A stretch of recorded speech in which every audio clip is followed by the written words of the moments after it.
Hello, hello, hello.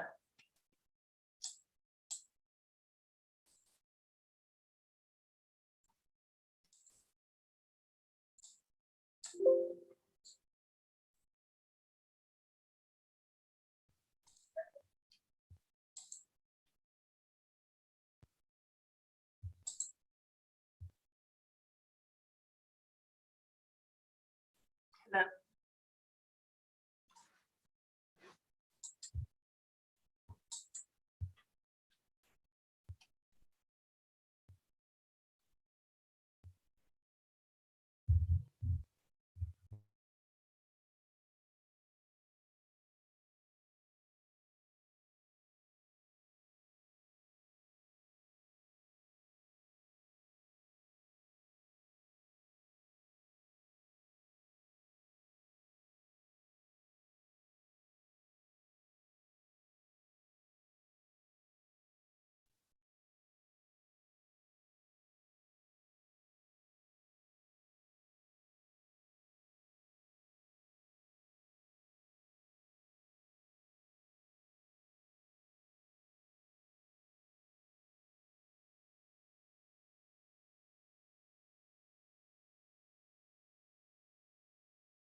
Izette, are you there?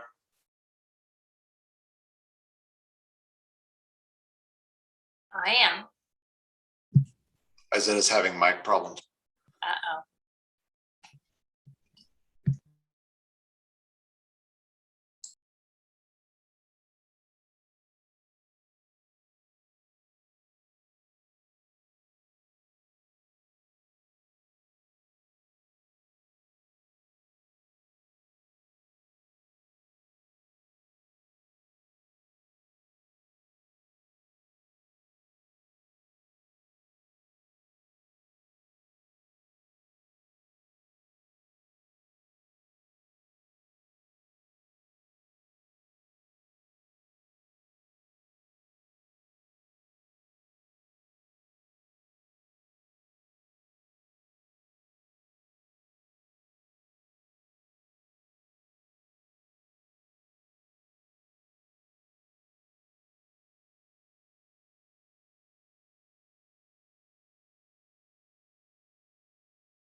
Daniel, can you hear me now?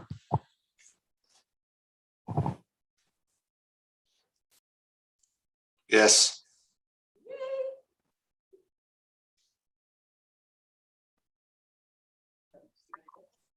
I saw that.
Progress.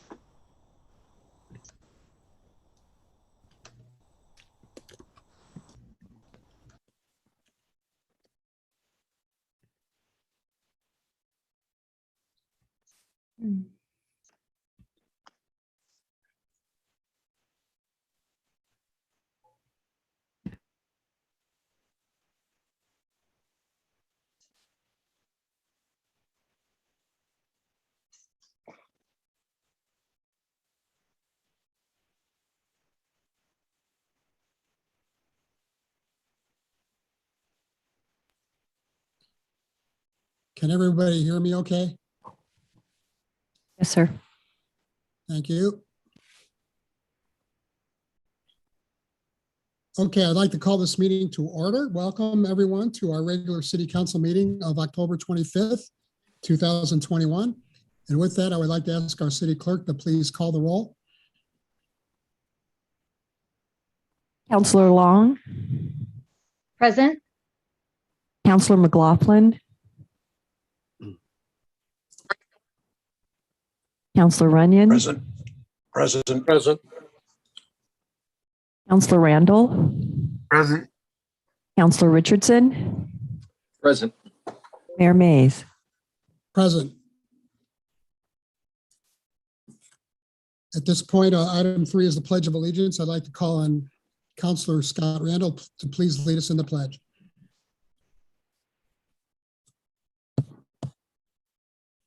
I pledge allegiance to the flag of the United States of America and to the republic for which it stands, one nation, under God, indivisible, with liberty and justice for all.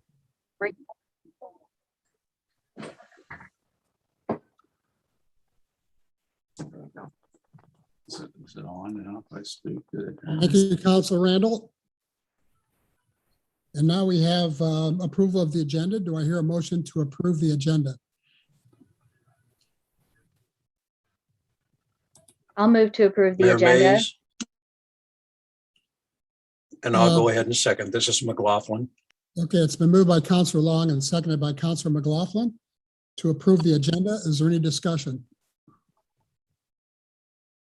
All those in favor of the motion, please say aye or raise your hand. Aye, McLaughlin. Aye. Motion passes unanimously. Item 5 is audience participation. During this portion of the meeting, anyone may speak on any subject which does not later appear on the agenda. The strategic investment plan agreement between the city, county, and Google appears later on the agenda, item 10B. Up to 5 minutes per person will be allowed. If a response by the city is requested, the speaker will be referred to the city manager for further action. The issue may appear on a future meeting agenda for city council consideration. Is there anyone in the audience that would like to address the city council on any subject which is not on the agenda? Anybody? Hi, this is Sheila Dooley. I just raised my hand. Sheila Dooley, 3300 Vincel Road, Mosier, and I'm with the Friends of the Waldron Brothers Drugstore. I just wanted to mention that we're a 501c3 because there seems to be some confusion about that. And I'm asking City Council to direct staff to stop moving forward with the demolition of the Waldron building. There's a need to work to come up with a plan and to re-engage the public, as this has never happened after the August 2019 work session.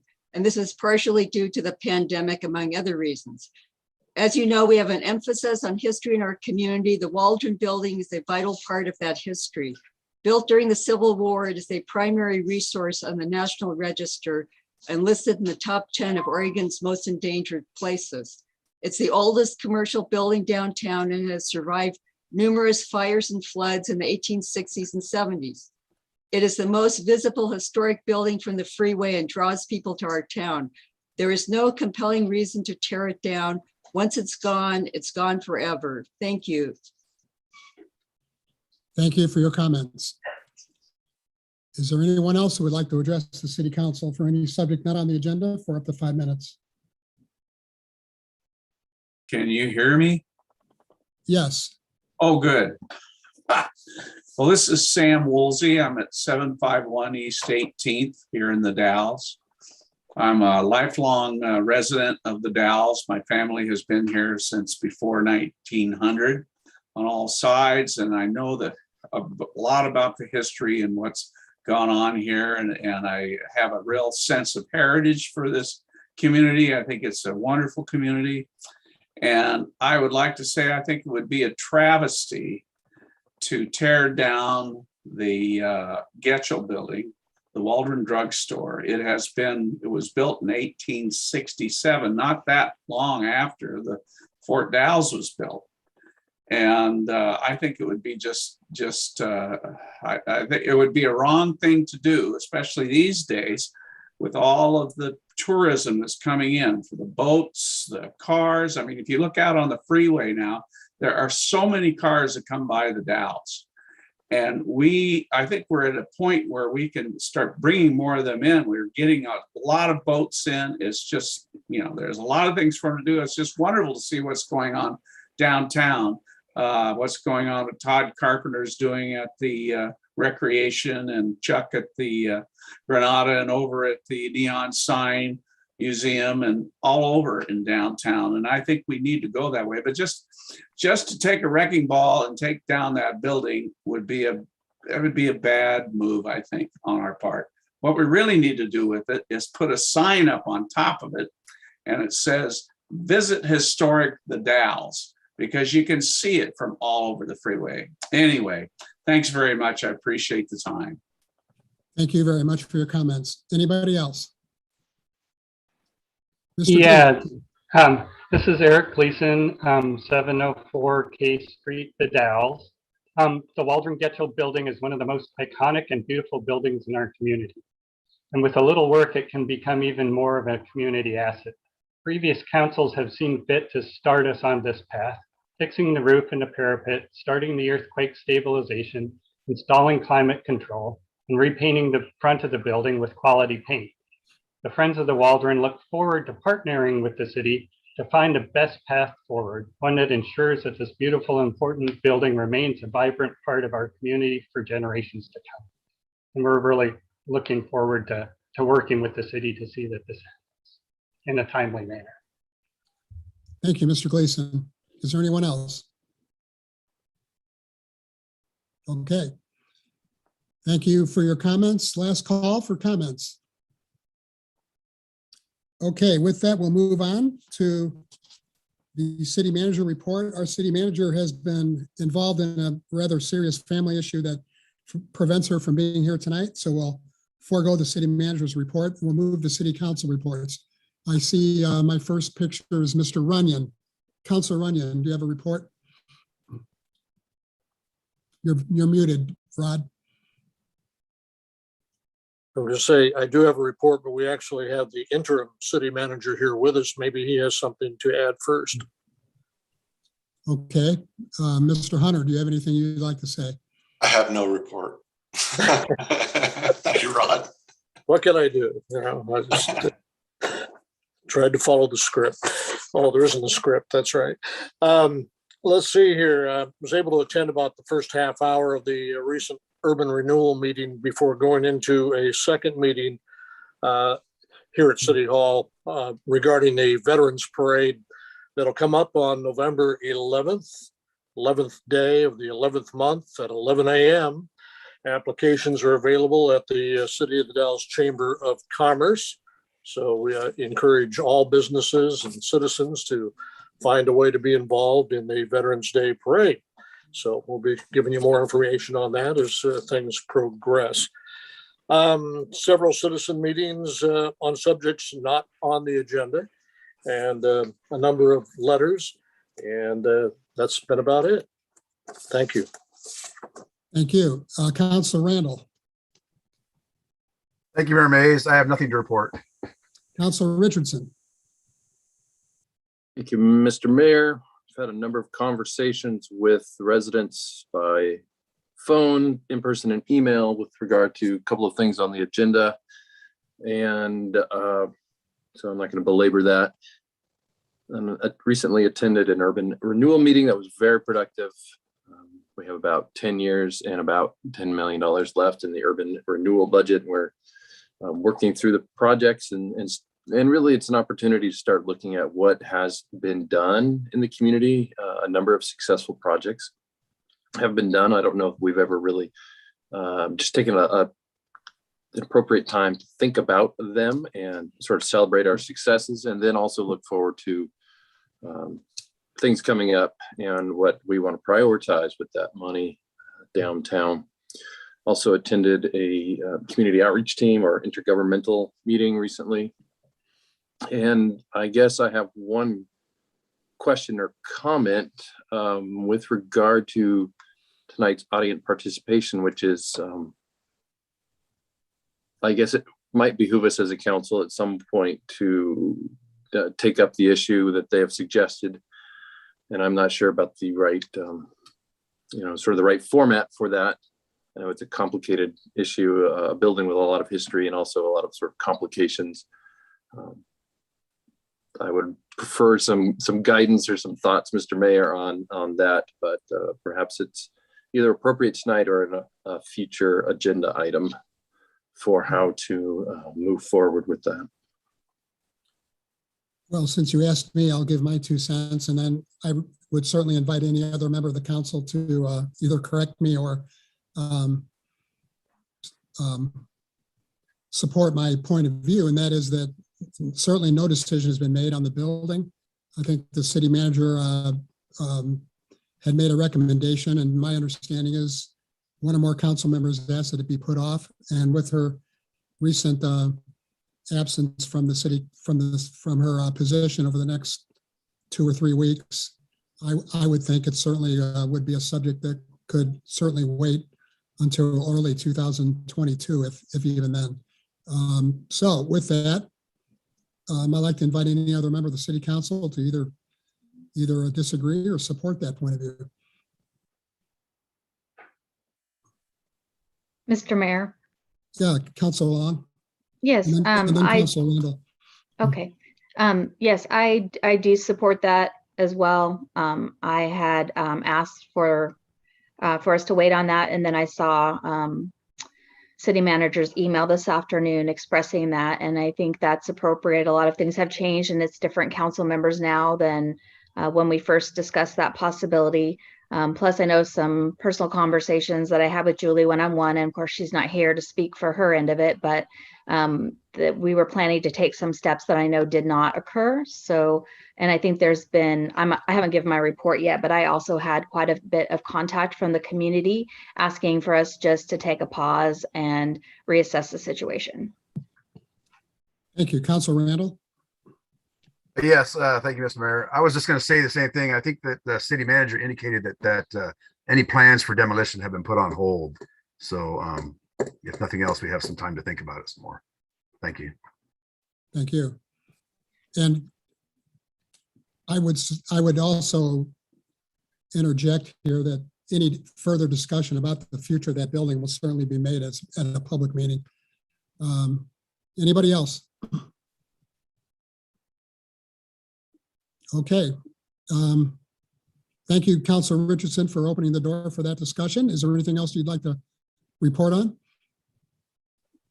No, Mr. Mayor, thank you. Thank you. Councilor Long.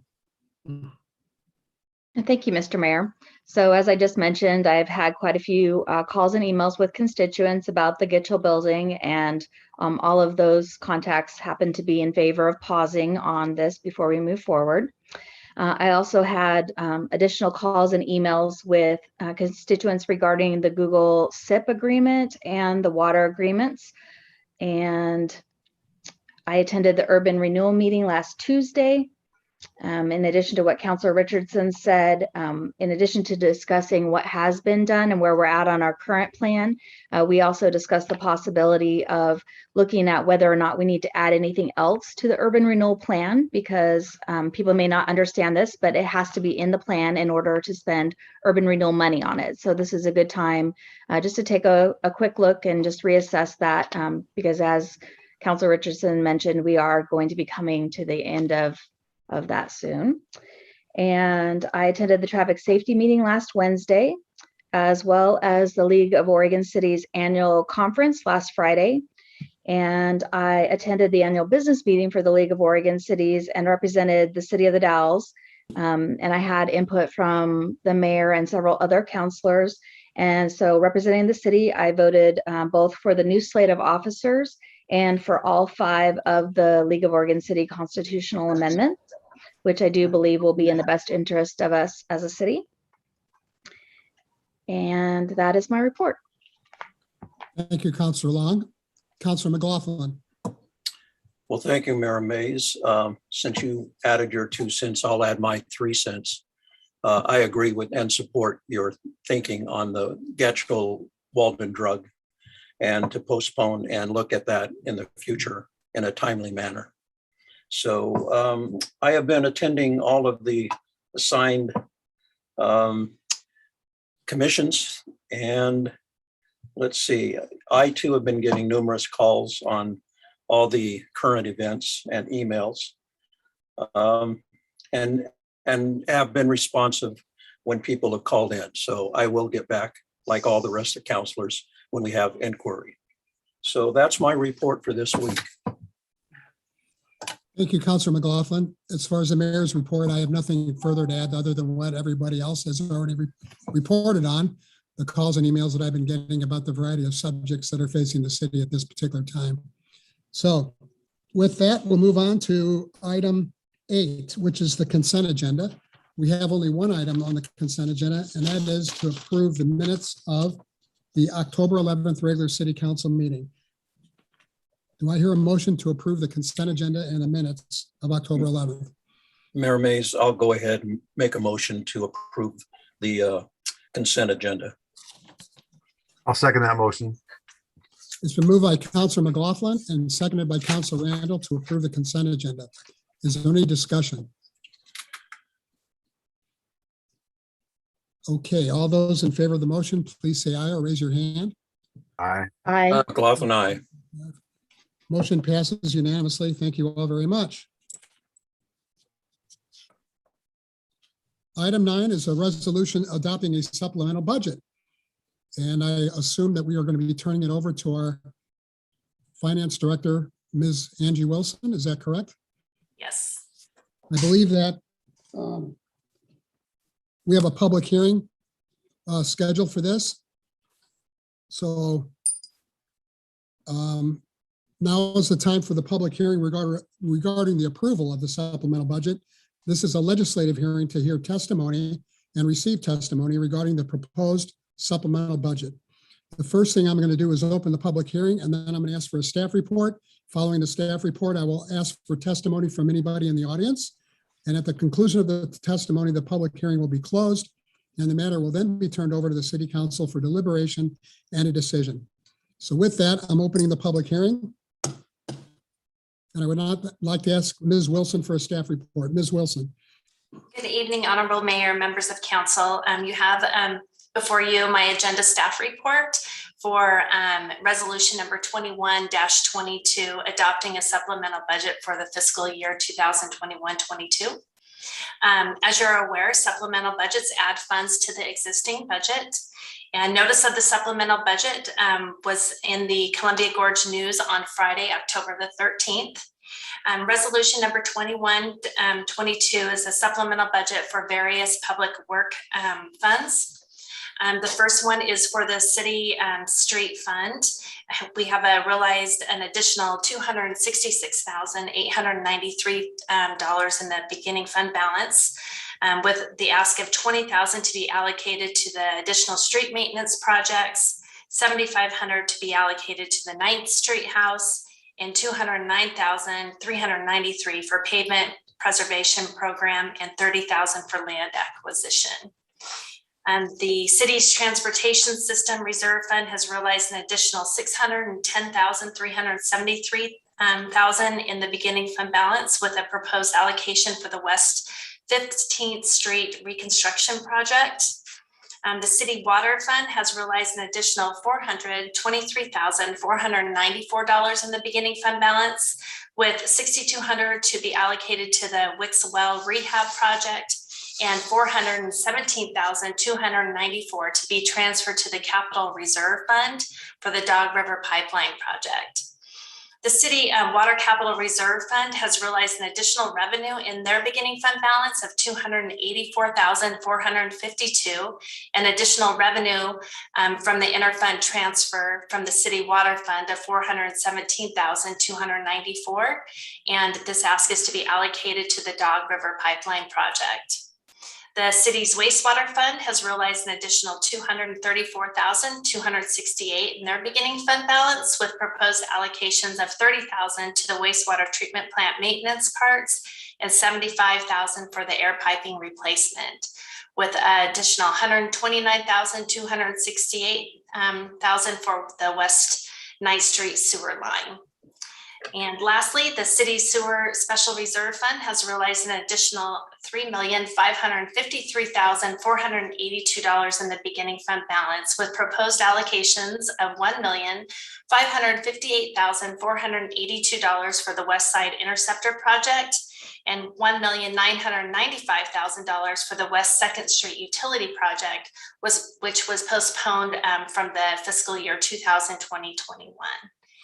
And does anybody have any questions? We do have our Public Works Director, Dave Anderson, here this evening. Does anybody have any questions regarding this? For me? Counselor Runyon, I do. And I do too, Counselor McLaughlin. Okay, we'll start with Counselor Runyon and then Counselor McLaughlin. Just a refreshment to the memory, the $7,500 to the 9th Street house, did that have something to do with the right-of-way thing we were discussing a couple weeks ago? Yes, it does. Okay, and I just was going, 9th Street house, I didn't know we had another house. Okay.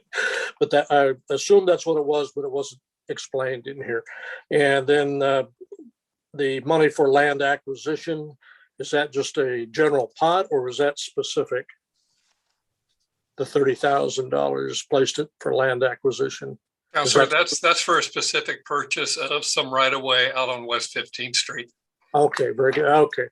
And I was just trying to put those together as I went back through the old council minutes and whatnot. Thank you much. That's all I had. I retract Counselor McLaughlin? I retract my question. It was answered. Okay. Any other questions for the staff? Counselor I have. Richardson. And then Counselor Long. Thank you. This question for Public Works. With regard to the funds added to the Dog River Pipeline project, does that move that forward, speed it up, or otherwise get us there faster? Or are the funds applied for some other reason, like it's more expensive than we thought? More expensive than we thought. Onward.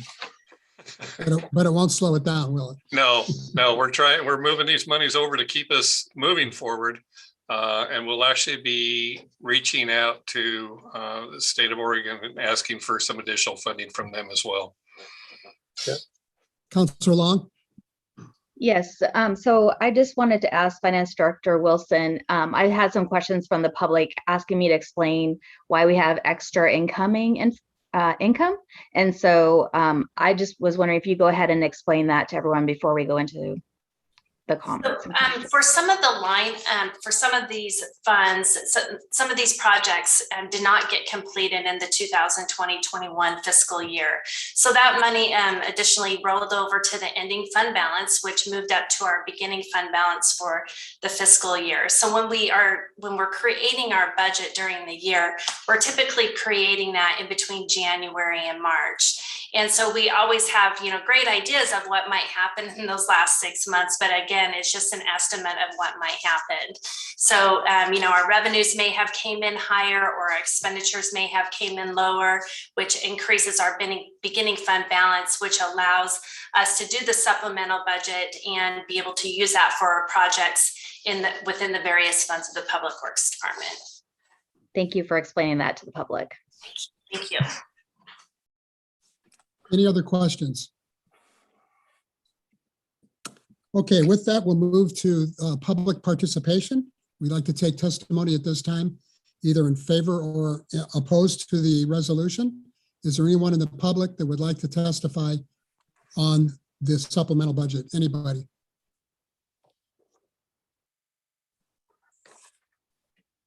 Okay, last call. I don't see any hands raised. I don't hear anybody calling me to their attention. So with that, I'm going to go ahead and close the public hearing. And now I will turn it over to the City Council for deliberation. Either discussion or a motion.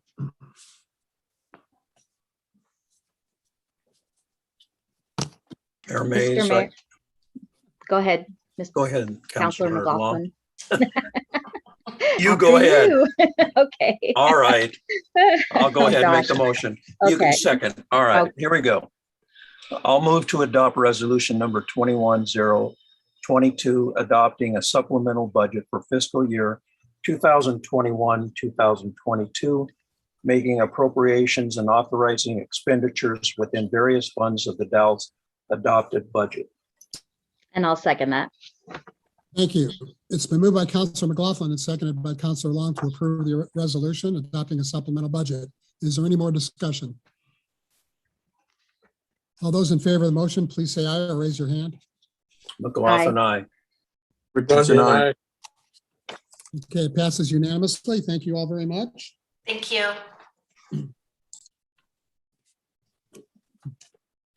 Next on the agenda, item 10A, resolution adjusting the minimum employment level requirement for Powder Pure. I'd like to turn it over to the Enterprise Zone staff liaison, and that would be Mr. Matthew Klebs, Wasco County Assistant County Administrative Officer, I believe is your title. Is that? Administrative Services Director. Thank you. Thank you, Mayor Mays. Good evening, City Council. Included in your packet this evening is a memo that I presented to the County Commission last week, summarizing recent legislation that was passed and took effect this year on September 25th in response to impacts from the COVID-19 pandemic, specifically on businesses that have enterprise zone agreements. In essence, this legislation provides enterprise zone sponsors, which the City of the Dalles and Wasco County are the sponsors that cover the agreement we'll be discussing this evening. It gives those sponsors the option to adjust the minimum job requirement a business needs to maintain in order to remain eligible to receive the exemption.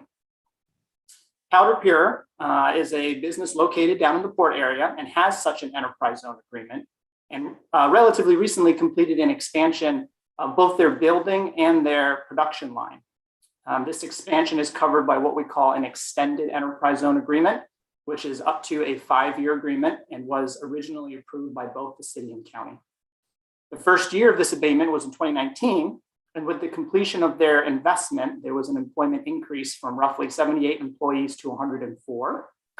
Each year that an abatement, the business receives an abatement, they have to submit an annual reporting claim, which includes a variety of different pieces of data, including the number of jobs, wages and compensation numbers, as well as a property schedule for the county assessor.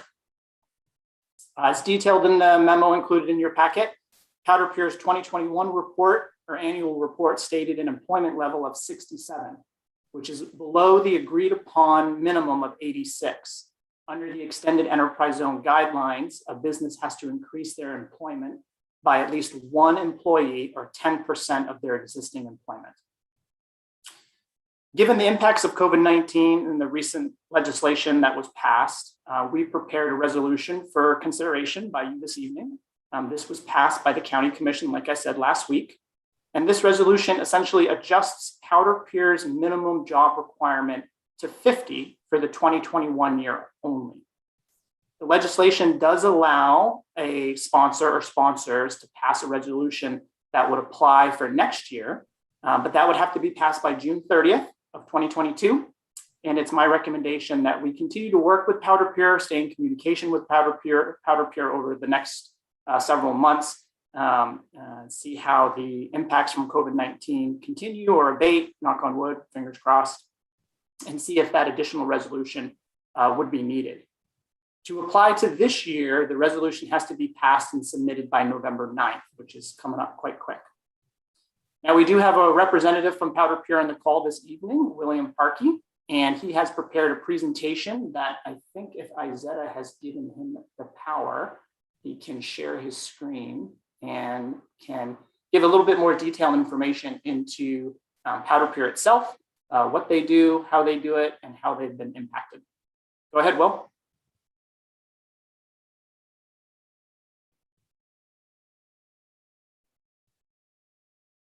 All right, can everybody see my screen? Yes. Yes. Looks good. Looks good. All right, I am William Parkey, Engineering and Maintenance Manager for Powder Pure. We, like many other businesses, have been affected by the pandemic, not only in our employment levels, but through our orders and production amounts. In 2020 to 2021, we have been seeing a reduction in our plant's running capacity down to 28% of our capacity. This is a little troublesome because we had just expanded our total plant capacity by 50% in the year prior.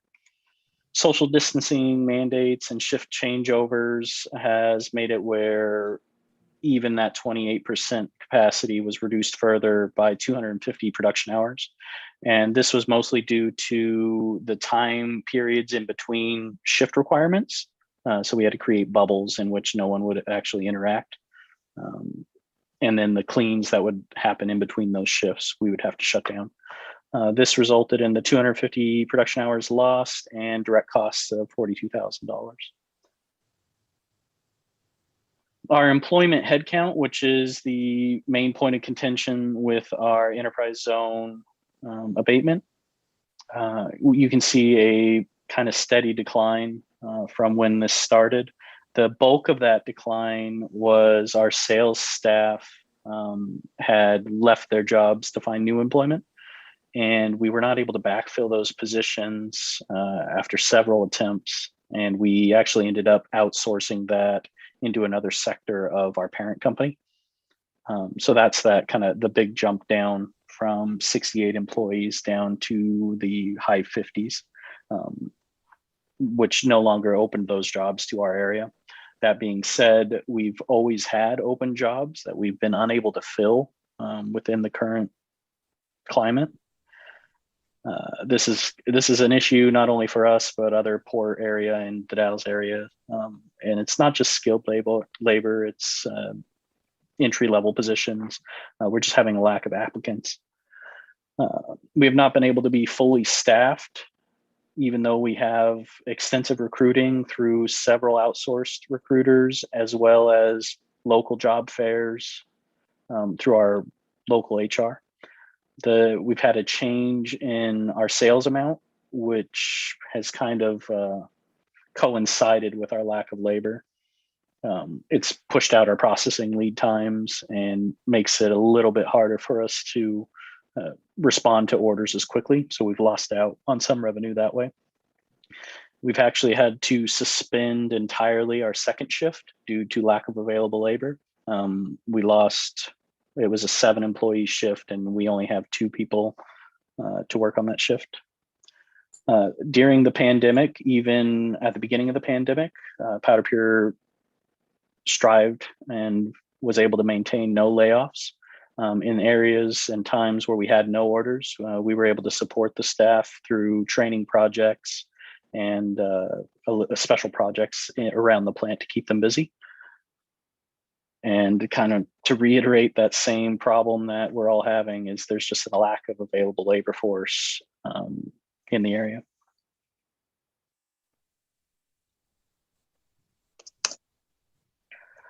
Our annual production has averaged around 30,000 kgs a month. We were expecting this year to be a 40,000 kg a month year. The pandemic directly related to orders and sales has lowered that.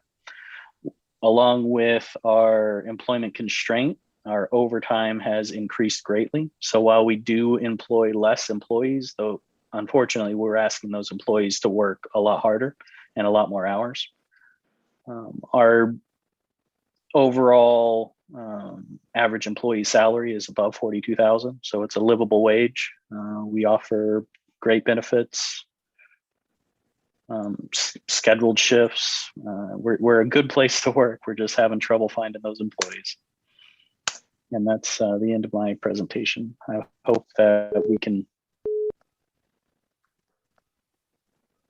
Sorry about that. I hope that we can find a solution in the future to getting some more people coming into our city and finding those available jobs. Is there any questions for me?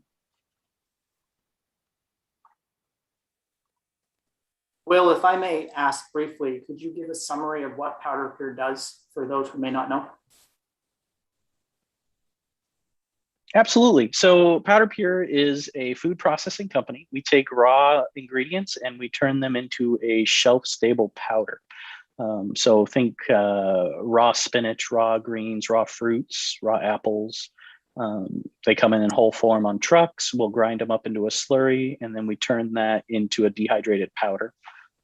Shelf-stable, organic most of the time, and with as minimal carriers as is available. So there's not a lot of filling material, not a lot of sugar put into it.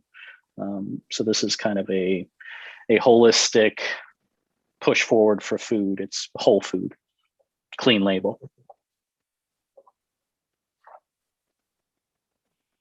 Any questions from the city council? Councilor Long? Thank you, Mr. Mayor. So I'm wondering, when we first entered into this enterprise agreement with Powder Pure, it was a local company, and I know that they've been purchased and bought out by an international company at this point. And so I'm just curious, I mean, obviously you've invested quite a bit of money into increasing production capability in our community, which is fantastic. But now that you're having issues with labor, are we at risk of losing the manufacturing to another area within this large company? So the agreement actually was with the same company. Just to put that in perspective, that is a real possibility, and we're trying to make our site as advantageous to keep our production capabilities here for as long as we can. I mean, I want to keep my job, so we're going to do everything we can to keep those jobs here. And you don't necessarily have to answer, but I would hope that you're doing some outreach with the city directly and the county in order to figure out how we might be able to assist. Because I think we have a vested interest in making sure that Powder Pure and good paying jobs stay in our community, not just because of the enterprise zone. Yep, and we have entered into internship programs with CGCC. We've worked with some of the local high schools to actually bring in some work internships so they can see what it's like. We've done several job fairs throughout the gorge at the Expo Center, one in White Salmon a couple weeks ago. So we're actively trying. We've also worked with the port in the past to kind of outline what our areas of need are and try to develop some programs to build those needs or get those people trained, whether that's through a training program at CGCC. Okay, thank you. Any other questions from the city council? I have one regarding your employee shortage. It sounds like you've done everything you can do to attract a quality workforce. You don't sound optimistic on it changing anytime soon. I mean, I don't want to be a... No, it's a real struggle. And if it was a struggle for us alone, I would understand. But through all my colleagues, we're seeing this across the board. And honestly, no one has a reason that really makes sense as to why this shortage exists. You can't blame it on the unemployment. You can't blame it on any one thing through the pandemic even. It just seems that the applicants aren't coming through. To the reason for that, I don't know. Is it short term? I hope so. But even the experts can't give us a reason or a timeline and when this is going to be gone. I mean, we were seeing record number unemployment rates being low before this, and yeah, it's a complete 180. And I would also agree that it's not just affecting the Dalles; it's a lot of places. Okay, last call for any comments or questions. Councilor Richardson. Thank you. This question is for Enterprise Zone Manager Klebs. Matthew, do you feel like Powder Pure has made a good faith effort from what you've seen to be in compliance thus far? Absolutely. Thank you. They've been very communicative. Will Parkey and his team have been responsive and working quickly and in informing us and with that through that reporting claim for the drop in employment, and then keeping an eye on this legislation as it worked through its process and went into effect. And as I mentioned previously, the deadline for this year's resolution just being November 9th, it was a relatively small window to get through. So as I made mention at the county commission meeting last week, I wanted to compliment Will and his team for working with me through this and being helpful. Thank you. Mr. Mayor, I support doing what we can to keep local manufacturers here and working when there's just sort of modest adjustments that we can do to help them.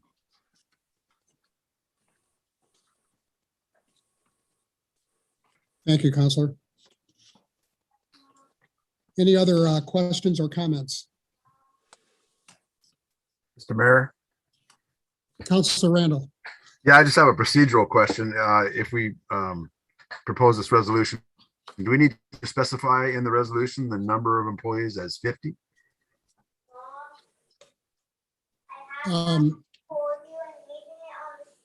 If I may, Mayor. Yeah, go ahead, Mr. Cleaves. Section 1 at the tail end of the resolution states this shall be no less than 50 employees.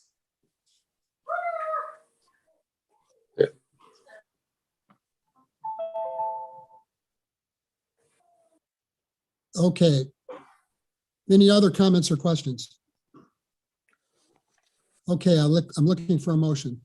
Mr. Mayor, it's Councilor Runyon. I'll make a resolution, a motion, bearing in mind that we may be looking at this again in June. The legislature put this particular codicil in the agreements for this kind of purpose, and it's to make everybody whole, and hopefully things will work out for Powder Bureau. So I'll make a motion to approve resolution number 21023, a resolution adjusting minimum employment level requirement pursuant to sections 2 and 3 of House Bill 2343, parentheses 2021 for Powder Bureau. Thank you, Counselor. Is there a second? I'll second that. It's been moved by Counselor Runyon and seconded by Counselor Long to approve the resolution. Is there any more discussion? All those in favor of the motion, please say aye or raise your hand. Aye, McLaughlin. Aye, Runyon. Motion passes unanimously. Thank you very much and good luck to you, Mr. Barton. Thank you all. Okay, item 10B on the agenda is approval of a strategic investment plan, or SIP. You'll be hearing, those of you in the audience will be hearing the acronym SIP agreement between Google, Wasco County, and the City of the Dalles. I will also like to offer that the City Council will be considering 2 agreements related to Google, this SIP agreement and also an infrastructure agreement involving water, sewer, and other improvements. That agreement, the infrastructure agreement, will be on the City Council agenda next City Council meeting, which is Monday, November the 8th.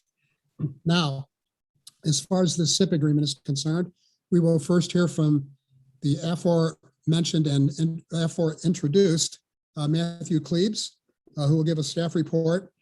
After Mr. Klebs speaks, I would also call on the county assessor, Jill Amory, who will discuss the property tax issue, especially as it relates to our potential or tentative agreement with Google specifically.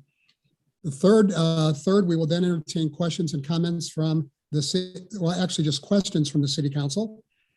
Fourth, we will entertain questions and comments from the public.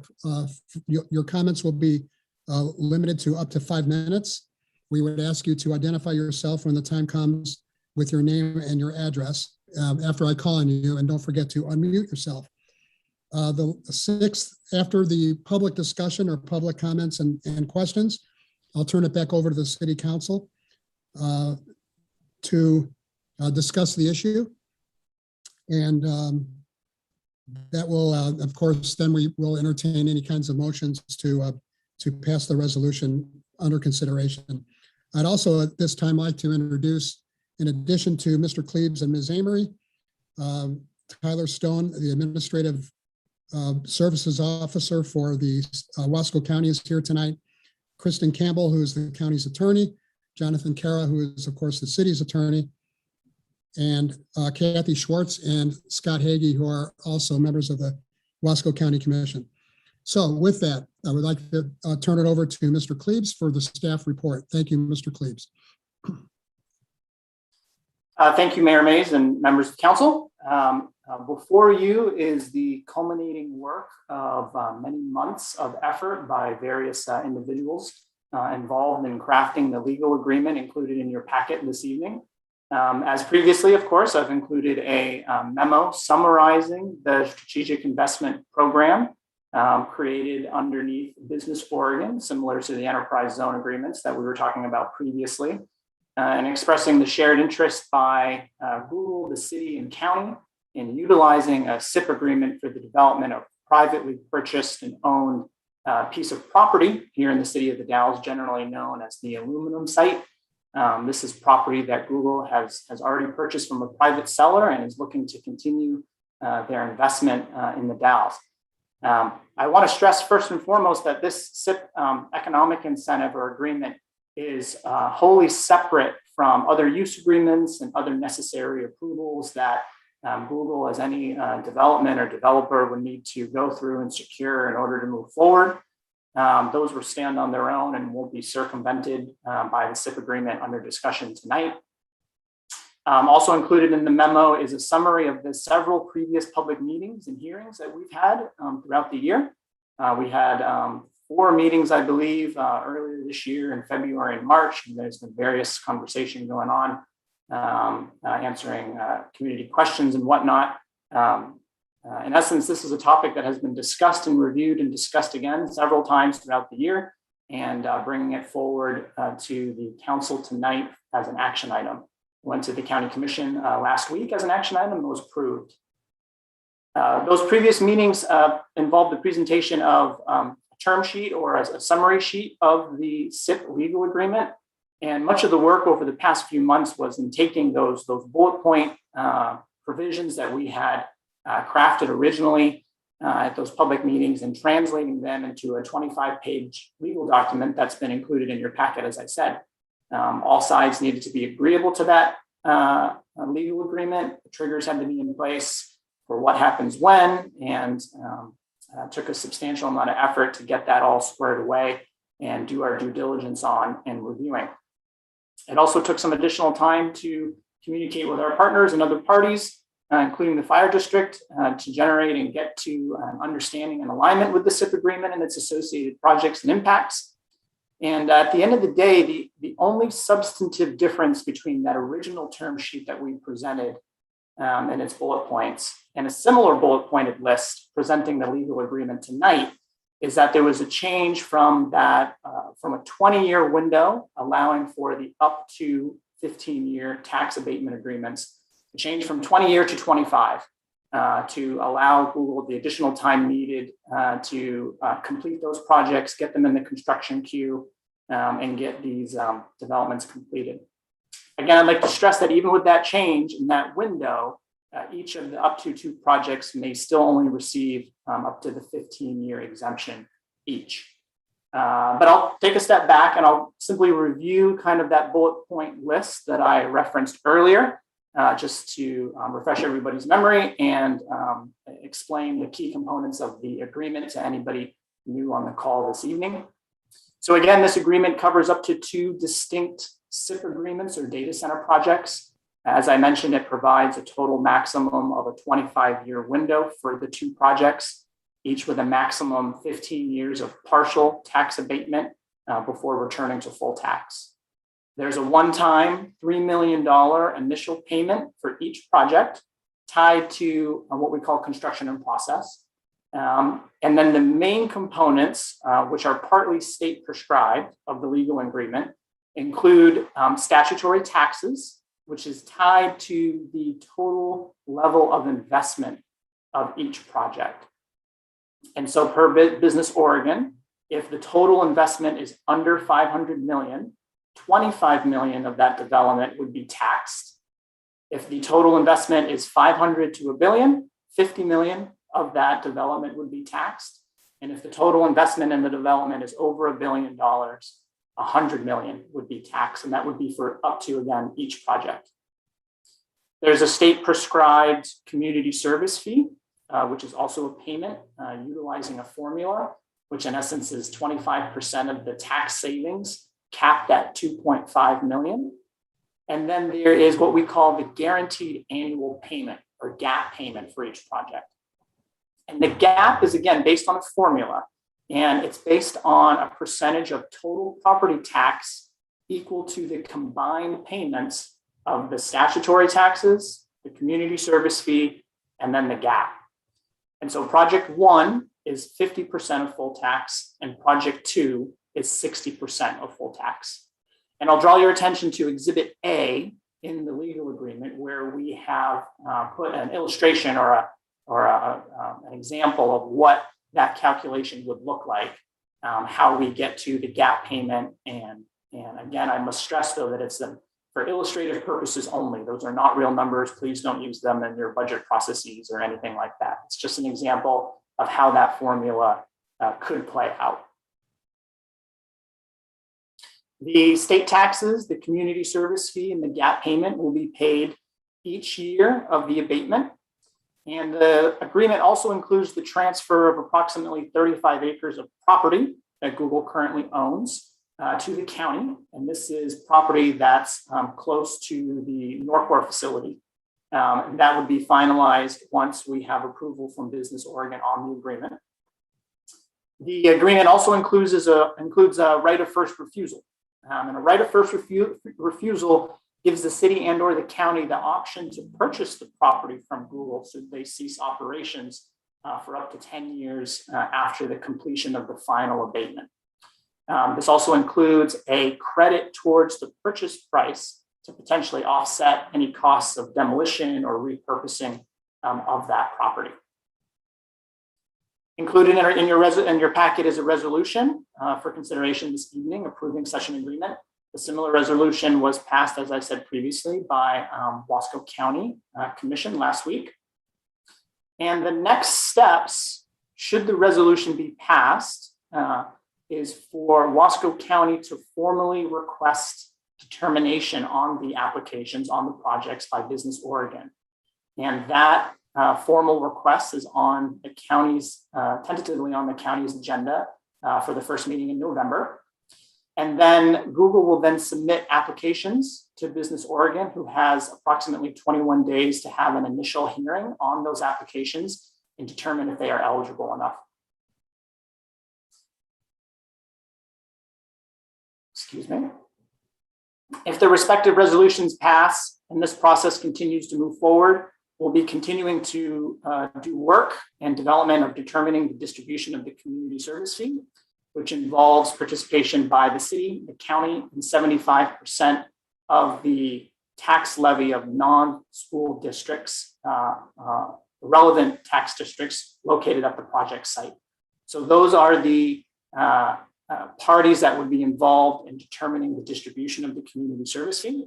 And I say 75% of the tax levy, it's the tax 75% of the total tax authority. Jill may be able to speak to it better than I can actually. But it is not 75% of the total number of districts we have. It is the tax levy itself. We can locally determine the distribution of the community service fee if we are able to reach agreement within 90 days of Business Oregon determining the eligibility of the project. If we don't reach an agreement, Business Oregon has the authority to decide for us. And so that's a process that we'll be moving forward right along with these applications. It is the recommendation of the negotiation team that the community service fee be proportionally distributed to the relevant taxing districts that I mentioned earlier, but that's an ongoing community conversation that we will have.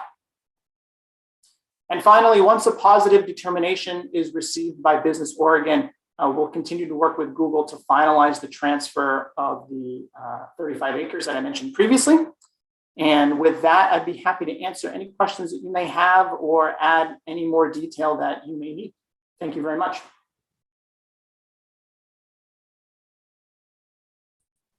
I would ask that we hold questions until after Ms. Amory gives her presentation. So thank you very much, Mr. Klebs. And at this point, I'd like to turn it over to our county assessor, Ms. Jill Amory, to discuss the property tax issues connected with this project. Ms. Amory, thank you for coming. Absolutely. Sound check. Can you hear me okay? Yep. Perfect. Thank you, Mayor Mays. Good evening, councilors. Jill Amory, your local assessor and tax collector. The timing of the tax statements being mailed out, we always try to do a lot of public update about values and taxes every year, combined with the SIP agreement before you has caused a lot of chatter out there in the community. And as some of you councilors said, you've been hearing that and engaging in some of those conversations. So I really wanted to take this opportunity to provide a high-level overview of valuation, property taxes, exemptions, and then just simply the facts. So let's start with a little bit of tax. In the tax arena, MAV, maximum assessed value, and Measure 50 prescribes that the maximum assessed value increases 3% each year. So that's the tax portion, statute, ballot measure voted in 1997. Our office, a team of appraisers, spend most of the year valuing their properties to the real market value. So if you were to buy or sell a property, that's that real market value. We spend the majority of the year valuing those. We do a market study every year. And then the lower of those two is what becomes your tax assessed value. So what your taxes are calculated on. So that's how the basics of the system work. So sometimes when we do our updates, values are going up, the market's strong. So RMLS, our study, RMLS reported a 13.6 market increase in 2020. We value every year as of January 1, so January 1, 2021.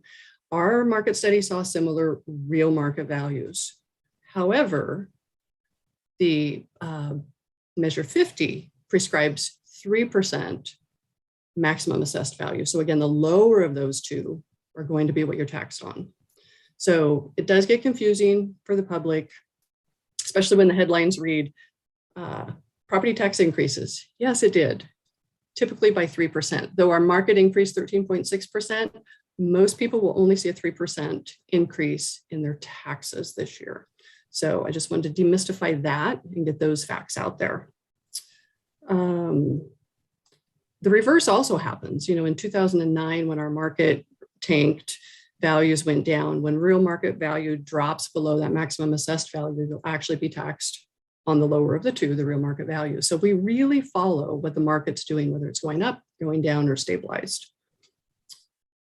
So with all of that, and I think really the conversation around taxes going up, a lot of not understanding how it works, a lot of property tax payers are questioning, well, Google doesn't have to pay their taxes, why do I?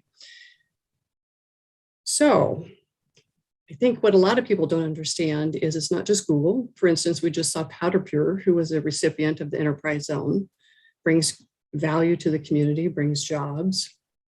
But on top of that, we have just under 20,000 tax accounts in Wasco County. We have 2,794 exempt or partially exempt accounts. So not just Google, not just enterprise zone. There is a wide array of government, city, towns, nonprofits, religious, social welfare exemptions. That's a large number of exemptions. So again, not just Google, they're not the only ones receiving, and it's not just enterprise zone. But these larger programs, such as the SIP and the long-term rural enterprise zone, do get a lot of attention because the numbers are large. And they are meant to attract large investments to communities like ours, also to our neighbors, Morrow, Umatilla, Prineville. The difference between the agreement before you with the SIP, as Matthew just explained, it brings revenue each year to the districts in the community, much different than the enterprise zone. Whereas there's been some articles and some discussion about we are nearing the first end to the first abatement, 22-23, the first Google facility will become fully taxable. So we've had to wait 15 years. This SIP agreement is different. We'll see those funds every year. I think one of the other things that people don't know is we do a top 10 taxpayer every year. It's a report that a lot of entities are interested in. Again, this year, Google is number 7 on that list. So they already, with 3 enterprise zone agreements, are the 7th highest taxpayer in the county. And so add to that what they'll be paying in tax, the community service fee, granted not tax, the gap payment. They will be the top taxpayer in the county. 1 agreement, pretty hefty, 2 agreements, they will be 2 to 3 times the revenue stream of the top taxpayer. So it's not insignificant, the agreement that we're talking about. It's not, as people like to say, a free ride. There is going to be a significant amount of money, of revenue flowing into the community. And when you look at, I think it was Councilor Richardson asked in one of the public meetings, how does this agreement compare to the other SIP agreements? So Matthew and I went about looking at some of the other SIP agreements across the state. And we found about an average from the Business Oregon website of about 40% of tax. These agreements are at 50 and 60% of full tax. So it's pretty significant again. So those are numbers, facts, how it works. And I just wanted to add a little overview to that in case some of those things were, roaming around in your mind and you were questioning. So I'm happy to answer any questions if you have any follow-up to that. But I appreciate your time in letting me clear a few of those things up for you. Thank you, Ms. Amory. Okay, at this point, we'll turn it over to the City Council for questions. Does any member of the City Council have any questions of Mr. Cleaves or Ms. Amory regarding the agreement or the presentation regarding property taxes? Councilor Long, and then Councilor McLaughlin. So I have no idea how many times I've read this agreement, but so many times. And while Mr. Cleaves was talking, I was just randomly glancing through the agreement, and I just realized that there's a very minor, like insubstantial thing, but on page 35 of the packet, Article 8, under miscellaneous 8.1, where it says notices. I just realized that it says when you notify the city, it has the address for Wasco County, and then if to the county, you notify City Hall. I don't know why I just saw that, but I did. Page. I see it, and we'll make note of that. That was just a flip. It's a big nothing, but yeah. The addresses are correct. It's just yeah. Sorry, that's my only comment. Thank you, Councilor Long. Councilor McLaughlin. Well, if you really knew me, you would know that my focus in life is serving and protecting children. And I feel obligated from my position as when I was in the service of North Wasco Schools. I was the technology director, and I worked directly with Google over many projects. So taxing and taxation is one source of revenue that the community will see, but they don't see some of the things that happen behind the scenes. So while I was listening to your dissertation, by the way, they were excellent and very enlightening, I jotted down some things that I have personal knowledge of Google bringing to the Dalles. For example, the iStar program was a program for autistic kids in the school that lasted a week. They brought in a specialist. He was a designer from Disney World, Florida. They brought him in, and he worked with the kids on a program called SketchUp. I do have a video of this, and I can forward it and have it available if you'd like to see how that affected these kids. And Councilor Long, I noticed that I saw your picture on the movie. That's one. 500,000 K. Do you know our school district was working with computers that were so obsolete, they didn't work half the time. And that was my job, was to get those working. Well, they gave us at least to get the memory up so we could use them. We finally decided, they called me and said, Mac, what could you do with, at that time, 300, but it turned out to be about $500,000. They bought they brought in truckfuls of new HP computers, and we put them into the schools. They came out and they helped us side by side with school district employees, and they put them in the schools, got them working. 150,000 K plus Wi-Fi access citywide that's at the Discovery Center, parks, and critical shopping center areas. Library, the new addition to the children's side of the library. Now, please, if you haven't taken a look at that or stopped by, it's an incredible asset to our community. Mobile access to people that can't afford Wi-Fi in the community. They're a small unit. They're mobile, and they give people that it's just incredible what they brought in just that one. The STEM school program, science, technology, engineering, and math programs that they sponsored competitions in our community. the maker movement coming in and taking basic elements and turning them into profit and teaching young people how to develop skills, entrepreneurship. All right. And last is the quality and caliber of people that Google has brought into our community. These people have become friends. They serve our community. And I, for one, am thankful that they are here.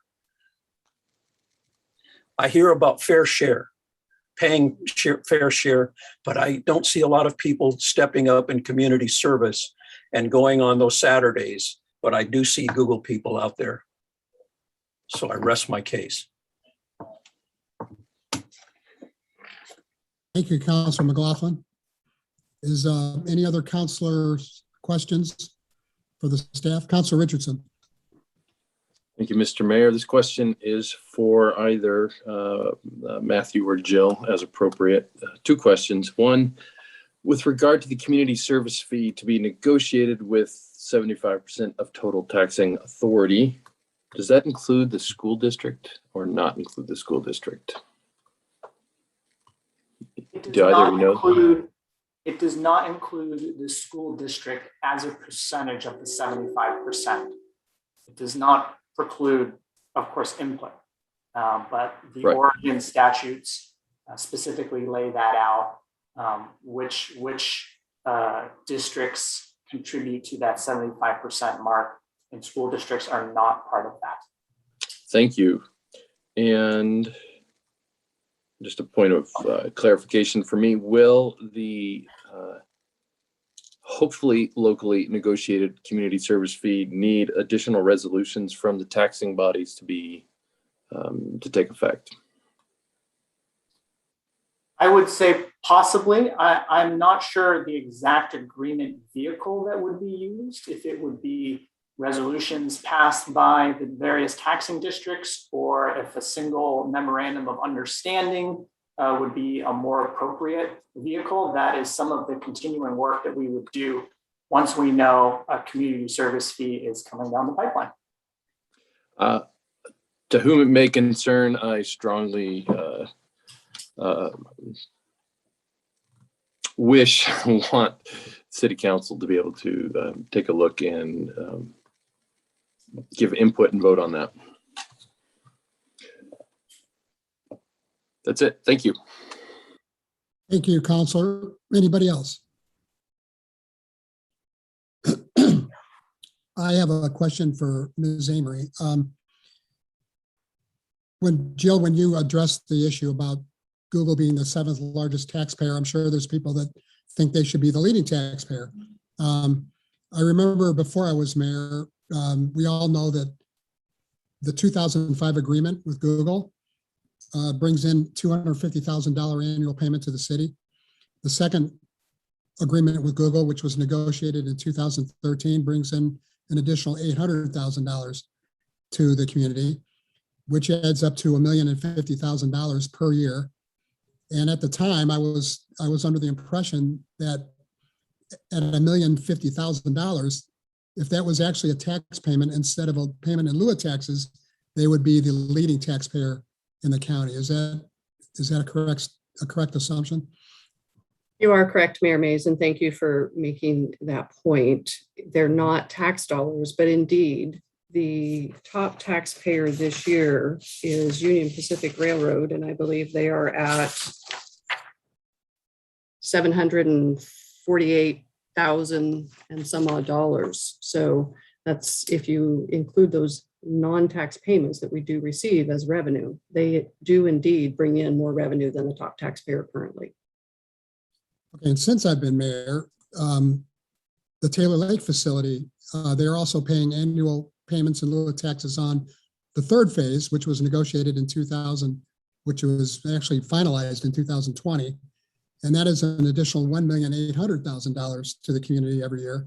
So if you add the $250,000 from 2005, the $800,000 from 2013, and the $1,800,000 from 2020, that comes to a total of $2,850,000. And that does not, of course, even include phase 4, which is what we're voting on tonight. Does that jive with your information? Yes, Mayor, that is correct. Okay, thank you for that clarification. Okay, before we move to the public, last call for the city council. I want to remind you all that after we get public input, we will go back to the city council for further comments and or questions before there's any kind of vote. So last call for city council at this point before we go to the public. Okay. Mr. Mayor, Yes, Councilor Runyon. more of a statement at this point, and I still want to hear from the public and some questions and whatnot, which always have a tendency to stand out. And if there's things that need to be changed, great. But I would, in full disclosure, say that I was on the Port of the Dalles Commission when we brought Google to the Dalles, and it was a long process, and it's worked out well. And Tim mentioned the library, the children's wing. I was personally there when their people came. Darcy Nofgale and several others were there to put the ribbon on the children's wing of the library, and among other things, helping with 911, helping with the college and so forth.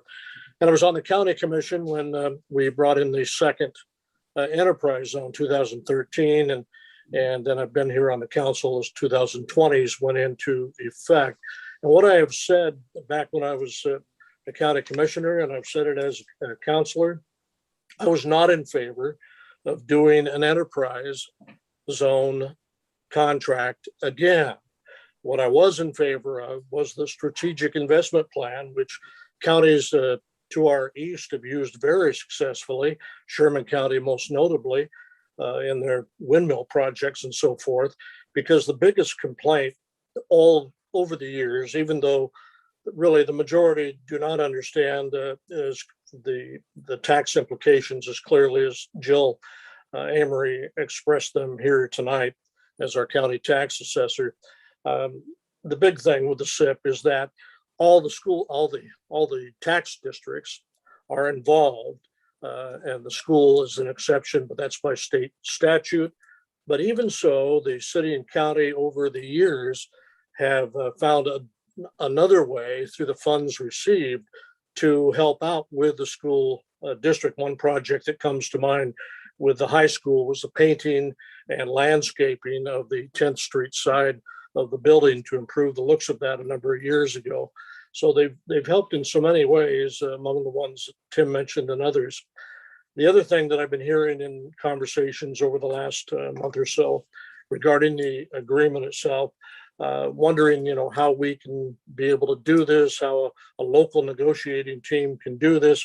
Well, we're not in it alone. As Matthew Klebs, the administrator, pointed out, or I should say director for the agreement, pointed out, the state of Oregon is clearly involved. The agreement would not even exist without the state of Oregon's input and the legislative input that went with that. And the culmination is that Business Oregon, an arm of the state of Oregon, is deeply involved in the approval of any agreement that we come up with or any other community comes up with. So just bearing those things in mind, going to a SIP agreement is a great benefit. We'll see a lot more of not only the additional city and county fees that come in, but the additional direct taxes that will be paid to each of our, I think, what is there, 9 or 12 districts within the area now. They will also have a direct benefit, and I think that's been well publicized. I appreciate the 2 local newspapers online that have talked about that, as well as the radio stations that have reported on it. And I hope some of that made some sense, but Google has been a good neighbor, in my opinion, so far, and we'll see how the rest of this process goes. But the framework, the SIP agreement framework, is a proven strategy in the state of Oregon, and it has some real bonuses for the communities where it's employed. Thank you. Thank you, Councilor Runyon. I have a copy of my tax bill right here in front of me, and you are right. There are 12 taxing bodies, including the city. Right. Yeah. Okay. Last call for city council questions. Okay, we'd love to hear from members of the public right now. If anybody would like to address the city council for up to 5 minutes or ask a question, now's the time to either raise your hand or speak up. Mayor Mays, this is Kurt Conger. I have a question for Jill Amory. Yeah, Mr. Conger, could you give your address, please? Yeah, 2559 East 12th Street, The Dalles, Oregon. Thank you. My question is, how much tax did the prior owner of the aluminum smelter site pay on that property? A great question, Kurt. Commissioner Hagee asked that question some time ago. Unfortunately, most of that data, it's so old, it was archived, and we have not had to retain much of it, and we have not been able to put our finger on exactly how much that was. I wish I could tell you, but retention is just not that long. How much tax does just open dirt pay for as industrial property? It varies widely. It depends where you're at. Yeah, with no improvements, I expect that it's pretty low number.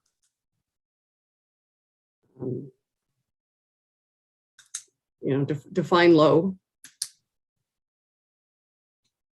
A lot less than if it had been. Yeah, but so actually, if you think about that, Google owns several sites. They're taxed on their land. They're not taxed on the improvements that were invested. So any new infrastructure, they do pay on what we call the old round top window building. They had purchased that. So with what they're paying with the land that they own and that one improvement, they're the 7th highest taxpayer. So it's not too inexpensive to own that land. Thank you. Thank you, Mr. Conger. Anyone else would like to ask a question or make a comment?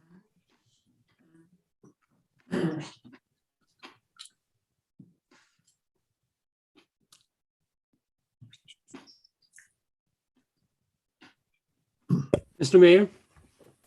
Roger Nichols, yes.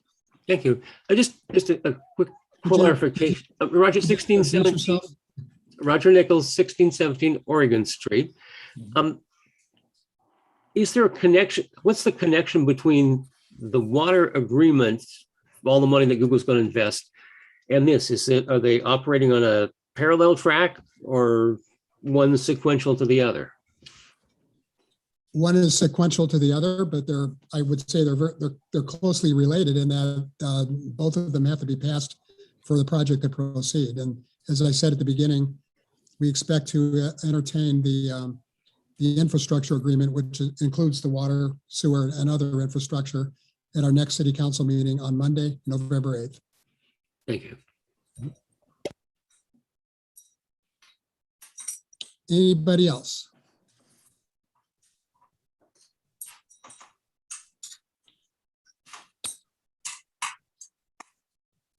Okay. I will now, last call. I'm going to turn it back over to the city council. If anybody in the audience would like to address the council even after that, I'll certainly entertain anyone that still wants to speak. This is an important issue and a big issue for the community. So last call for public comment before we move to the city council. Okay. Next, as I said, we'll now go back to the city council for discussion. Anybody on the city council like to ask any more questions or make any comments on the SIP agreement? Mr. Mayor? Councilor Randall. Yeah, thank you, Mr. Mayor. I don't have anything to add that hasn't already been said by other council members, but we have had close to a year to review and analyze and discuss this agreement and also hear public comment and citizen feedback. I know it's not universally supported by the community, but I'm confident that this agreement is mutually beneficial to the city and to Design LLC, and I plan to vote in favor. Thank you, Council Randall. Anybody else on the city council?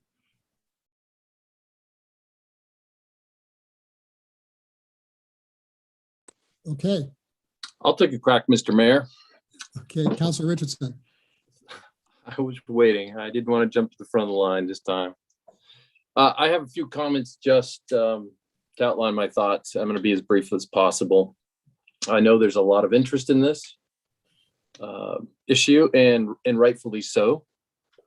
And I know that a number of people in the community at large are skeptical about the city dealing with a very large and powerful corporation and about giving them tax breaks. And I have to say, I sympathize. Just as a regular working guy, I'm troubled by that idea too. But as I've mentioned to a number of people, that's not a council decision. It's sort of the reality of the world we live in, that cities and states have to compete, will compete for big projects, and we either negotiate to try and find some beneficial agreement or get nothing. And Google can go many places. It doesn't have to build here or build more here. And additionally, it's $100 million decision conservatively. The costs to us by an expanded Google presence are modest, and the gains are large. It's a win for us. In my opinion, it would be foolish not to take this win. So I welcome questions from our neighbors. I welcome vigorous debate. Some people might say, no, we should just walk away anyway. And I disagree, and that's fine. But in my opinion, as Councilor Randall noted, we've had this conversation ongoing for a year. And it's been in negotiations and discussions by others for longer. It's not something we've rushed into. And I would say I like to congratulate our staff, our city staff, and the legal and financial staff for the work that did go into this. It represents a lot of hours and a lot of thinking. And I know that they have done their best, both in regard to water and dollars, to set up an agreement that is to our best interest and good benefit. So thank you, staff. And in my view, the big question as a community is not, do we approve this agreement or not, but rather what to do with the money over the next 20 or so years. We could be purposeful and imaginative with it and achieve some really meaningful results. And I'm going to do my darndest to be in that conversation. And I think that's really where we need to put our energies now. And I'm going to support this. I think it's a win for the Dells. Thank you, Mr. Mayor. Thank you, Council Richardson. Any other comments?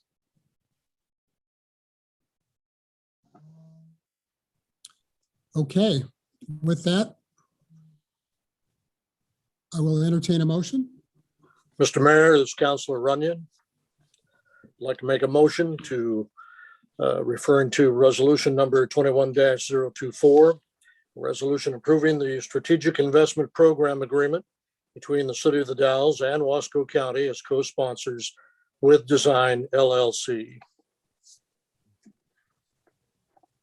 Is there a second? I'll second that.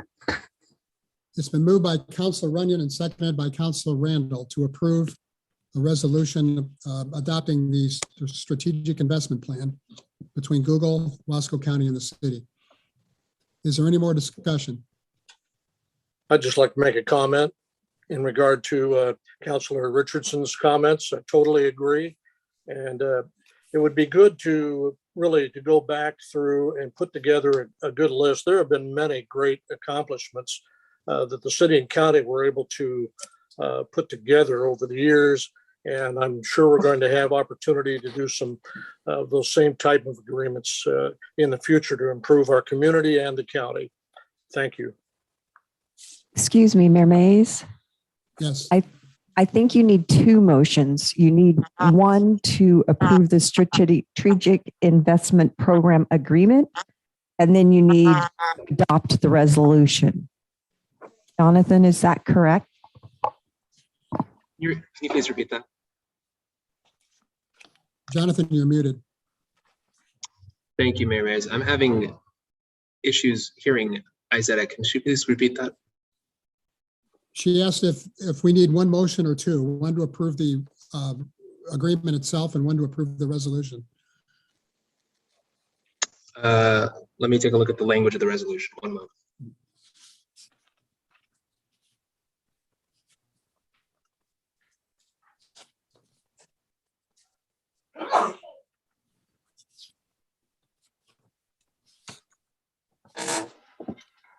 No, just one motion authorizing the city manager to enter into the resolution. Should be just fine. Okay, so we need one motion, right? Yep. Yes, please. Thank you very much. Thank you. Okay, it's been moved by Council Runyon, seconded by Council Randall, I believe, to adopt the resolution. Is there any more discussion? Yes, Mayor Councilor Mays. McLaughlin. Before we move on, I noticed that some of the social media has been criticizing the city for not having legal representation that matches the Googles. For all of you that know me, and I say this, is that we have two of the finest legal attorneys representing the city's interest. And I have complete confidence in the legal firm that we have employed. Thank you. Thank you. Any other discussion? Okay. All those in favor of the motion, please say aye or raise your hand. Councilor Runyon, Runyon, aye. Richardson, aye. Okay, I believe that is a unanimous vote, 5-0. Thank you all very much. Thank you, Matthew and Jill, for being here tonight. I also like to express my appreciation to the County Commission. Kathy Schwartz and Scott Hagee are here. They, of course, approved this agreement last week. And so from here, there's still a lot of work to do. We have to, we'll be entertaining the water infrastructure, I should say, the infrastructure agreement at the next city council meeting on November 8th. Okay, with that, is there any other business to come before the city council?